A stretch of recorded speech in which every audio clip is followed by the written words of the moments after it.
Salut, c'est Sébastien, l'émission Lost Skate. En mars 2015, j'ai décidé de me fabriquer un cabinet d'arcade. Quand il était fini, j'ai appelé Bruno pour. Je savais que c'était un tripeux de jeux d'arcade, de jeux rétro. J'ai dit, viens essayer ça. De là est venue l'idée de Lost Skate, de faire une émission qui serait en fait des critiques de jeux rétro d'arcade des années 80-90 en montant. En mai 2015, on a fait notre première émission. Qui est disponible sur YouTube.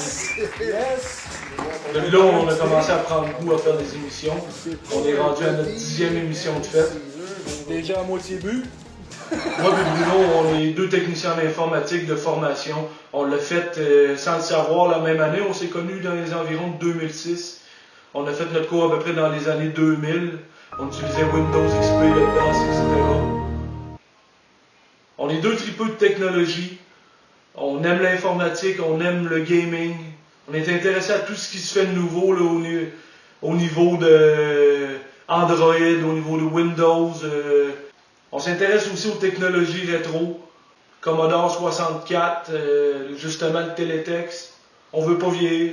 Si vous êtes comme nous autres, vous allez aimer notre émission. Sur notre page Facebook, vous allez toujours pouvoir trouver les liens vers nos nouvelles émissions, vers nos nouvelles chroniques. On partage des petites vidéos, là, mes top 5 sont partagés souvent là-dessus. Top 5 que j'ai commencé il n'y a pas si longtemps que ça. Sur notre page Twitter, c'est plus un contenu qui est en anglais. En même temps, je pratique mon anglais. Vous allez avoir accès à des contenus exclusifs à la page Twitter. On est rendu à quoi 125 followers. C'est pas grand-chose, mais ça nous satisfait. L'émission Lost Skate est tout le temps séparée en deux parties. La première partie, c'est réservé aux chroniques à Bruno. Cette année, dans la saison 2, la nouvelle chronique de Bruno, c'est El Câble. Il nous parle des services télétexte, Télidon, Vidéotexte. Là, on est rendu au jeu Intervision. En fait, il fait un historique de ce qui s'est passé dans l'univers de la télé des années 70 à aller à aujourd'hui, au niveau du télétexte. La deuxième partie de l'émission est toujours réservée à un gameplay de jeu d'arcade. Cette année, on joue sur MAME avec un clavier homemade qu'on a fait, qui est des touches de... Je me suis fait venir un kit qui se vend sur eBay pour fabriquer son propre joystick d'arcade.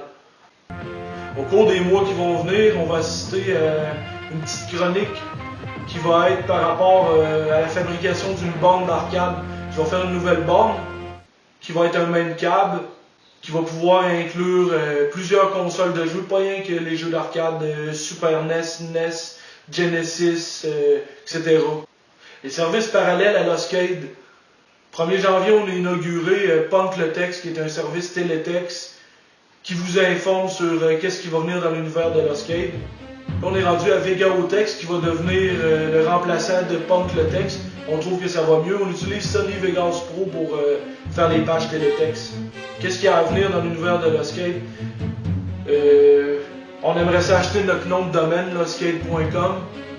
On va travailler sur notre Vegaotext pour vous offrir de plus en plus de pages, de plus en plus d'informations. On va essayer de vous jouer à des bons classiques d'arcade dans les émissions Lost Skate qui sont à venir.